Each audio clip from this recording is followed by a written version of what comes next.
Hey everybody, somewhat of a two-parter today. I get asked a lot if I can show my process from capture through editing to delivery. And, what a shape. So today, doing that, taking it from start to finish, show you the entire process. Sidebar, also shooting with the X-T2, first time ever. So we'll talk about that as well.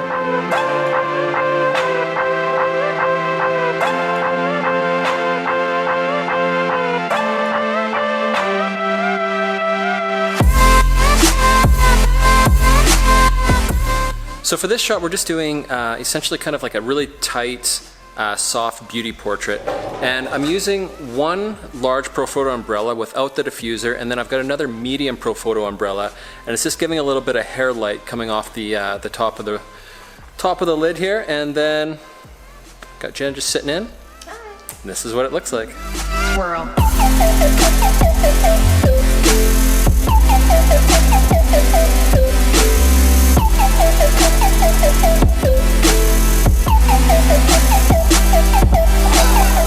Really easy setup. I've got my Profoto large deep umbrella, and then I've got Jenna here just laid out on some white seamless paper. We've got a little white block here just for a little bit of bracing, but there's so much white going on that the light is just reflecting off everywhere and just creating this really beautiful kind of soft contrast image. And again, this is what it looks like.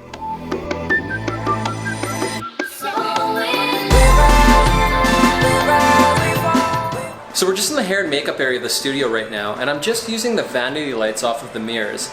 And then I've got a giant reflector here, and what it is two 4 foot by 8 foot pieces of foam core that are taped together to make a V-flat. And all that light's doing is it's bouncing the light back up into Jenna's face, and this is what it looks like.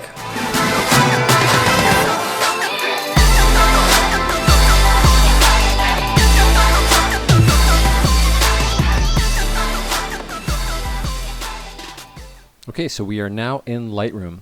I'm using Adobe Lightroom CC 2015, and I'm just going to take you guys through some of the editing processes that I do, all the treatments that I've been using on my photos for the last few years.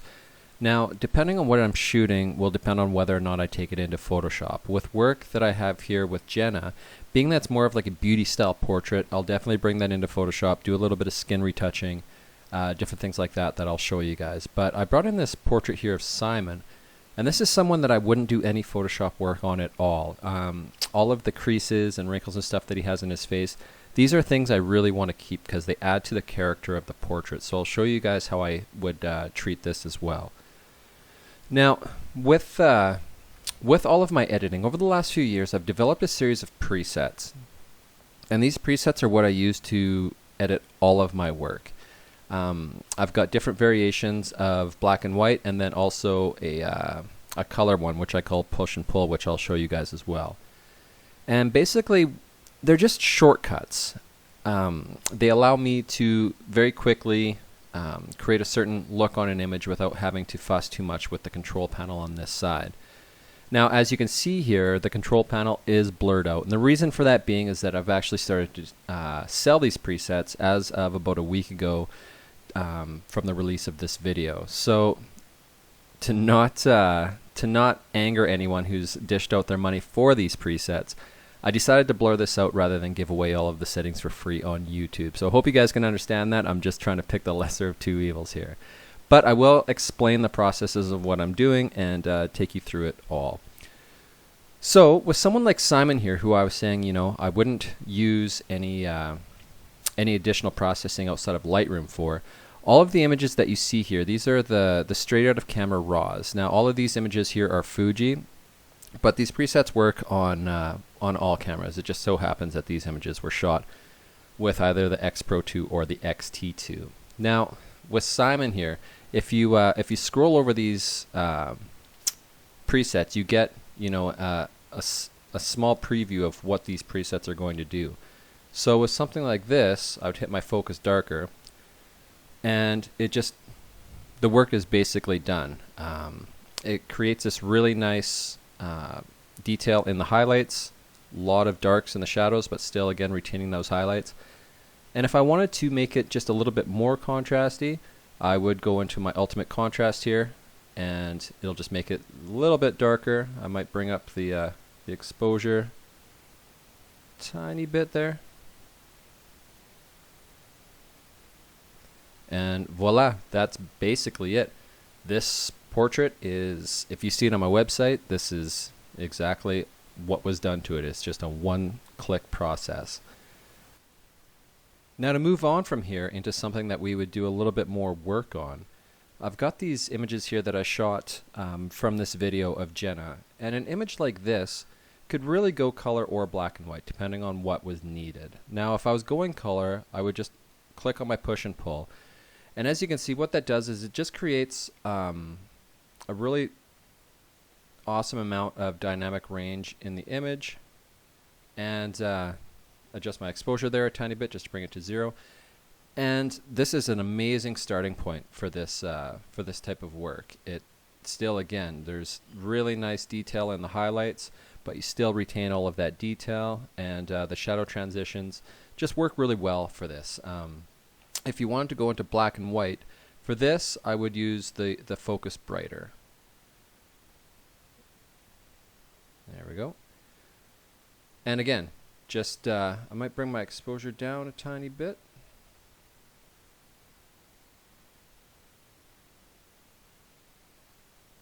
Just to zero it out. And again, right there is a great starting point for this image, and actually where I started before I edited this photo for the video. And then from there, pull into this, and again, if I just click onto my focus brighter, pretty much all of the work as far as conversion is done. Now I'm going to take this image from start to finish just to show you guys kind of my overall process for this kind of work. So what I would do first is I'd come up here, grab my little paintbrush, and I'd just paint a little bit into the bottom of the eyes. And then from there, bump up the exposure maybe by about half a stop. Bring the contrast up a tiny bit. A little bit into my clarity. That looks good. And then just zoom out of here. And all I'm doing is just enhancing a little bit of the light that's hitting the bottom of the eyes. So if I turn that off and then turn it back on, you can just see that little bit of light that starts to pump up into the bottom. And it's not a huge difference, but it's enough just to, if you put them side by side, you'd notice that these eyes had a little bit more pop in them, and that's all I'm looking for. And then I'll do pretty much the same thing with the hair. So she's got lots of highlights in her hair, and we just want to bring that up a little bit. So I'll bring my highlights up a tiny bit, bring my exposure up a little bit, just enough that it just starts to, you know, make a bit of a difference. And then I'll just go over and I will paint the highlights back into her hair. And again, the purpose of this isn't to change the photo, it's just to, it's like dodging. And all we're doing, being that the hair is such a big part of this photo, we're just making it have that little bit more dimension, a little bit more snap to it. And I'm just painting over the areas that already have some highlight in them just to bring it out a little bit. Close that off. And then if I show you guys here, turn that off, turn that back on, and you can just see it just adds that little bit more contrast, a little bit more more punch in the highlights. So from there, I'm going to take this into Photoshop, and to do that, I just export, and I always export as a PSD in the Adobe RGB 1998 color space with 16-bit depth at 300 pixels per inch. And I'm just going to tell this to open up in Photoshop, and I will see you guys there. So now that we're in Photoshop, I'll show you guys some of the retouching processes that I use just to finalize my images. First thing that I'll start off with is I'll duplicate this layer and come into the healing brush tool here. And what I'll use this for is just taking out anything like stray hairs, any really noticeable blemishes, anything like that. Jenna already has really great skin, but The problem with the style of lighting that I like to do, which tends to be, fairly dramatic, is that it really does bring out any type of fluctuation in the skin for blemishes, that kind of thing. Things that you wouldn't normally see with a little bit flatter lighting. So, you do end up having to go in and do a little bit of skin work from time to time on images such as these. But what I'll do is I'll just flatten this out, and through the magic of video, I will just show you guys a before and after. Okay, so now if I toggle this layer on and off here, you can see just basically all I did was remove some little bits of hair, a couple of blemishes, just kind of smooth things out a little bit. So what I'll do from here is I'm going to merge this down, and then I'm going to come into my actions and click on my dodge and burn. Now I'll include in the description of this video a link to download this Photoshop action for free. Basically what you need to do is just make sure that your paintbrush is highlighted. I like to use a flow of around 2 to 3%, and you just need to make sure that the white is selected, otherwise it's not going to do anything for you. And so what I do first is I go in and I do an actual fine-tuning of the dodging and burning. So I'll come in and I'll just find any areas that just need to be smoothed out a little bit type thing, just to match the gradient between the highlights and the shadows. So different areas on the forehead, different things like that. And again, it's just smoothing out shadows so that the transitions are just a tiny bit smoother. And so what I'll do again, rather than you guys sitting here watching me do this for the next 10 to 15 minutes, is I'll just shrink this back, and I'll again show you a before and after. And so now I finished the spot dodge and burn, and if I toggle this on and off, you can see all I've really done is, especially kind of like in the arm area and a little bit of the cheek, some up here in the forehead. If I toggle this on and off, you can see how I've just used the dodging and burning to smooth out the shadows again and just make the transitions that much smoother. It really helps to smooth out the skin versus using a blurring tool, which takes away all of the texture. This way it gives you a lot more natural look. So again, I'm just going to merge this down, and now I'm going to do what is referred to as a global dodge and burn. So what I'll do is I'll start off on my burning here, and I just make my my brush a little bit larger, and I just kind of start to paint in a little bit and follow the general shadows that are already falling on the face. And what I'm doing is I'm just adding some shape into the image, and just give it a little bit more pop. The shadows and everything are already there. This is just kind of helping them to kind of bust out a little bit for us. And so if I toggle this on and off, you can see I've just added a little bit of darkening to the image. I'm going to put just a little bit more in the cheekbone just to accentuate that a tiny bit. And then I'm going to come in with my dodge here, and again, just going to enhance where the highlights should be in the image. Bring this down around the cheekbone, come on this side here, a little bit in there, a little bit on top of the lips, and again just into the chin area. Smoothing this out a little bit, and then I always like to pop a little bit more into the eyes, because the eyes are a huge part of the portrait. And then so if I toggle this on and off, you can see how just that little bit of change has made, a substantial difference in the feel of the portrait. It just kind of shaped everything just a little bit more. And so I'm just going to come in the bottom here, add a little bit into the arms, bring my dodging up a little bit in here, and there we go. That is now dodged and burned.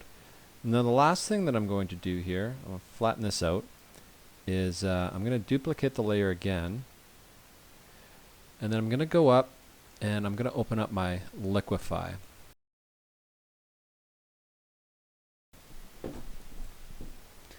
And what I use the liquify mostly for is the hair.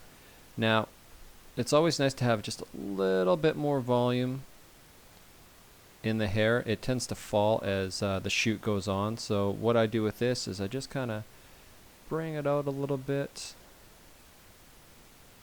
Give it just a little bit more volume and oomph. Oomph, if you will.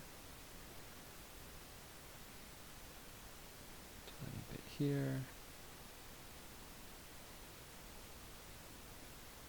And then if there was any type of clothing in the shot where there was any wrinkles or anything like that in the sleeves, I would use this to push those wrinkles back in just to smooth out the shirt. But that looks good there. And just gave us a little bit more volume in the hair. So if I merge this down again, I can kind of show you before and after. And there we go. Now we have the final image. So I'm just going to save this, and then I'll take you back into Lightroom and show you how I export for web and print.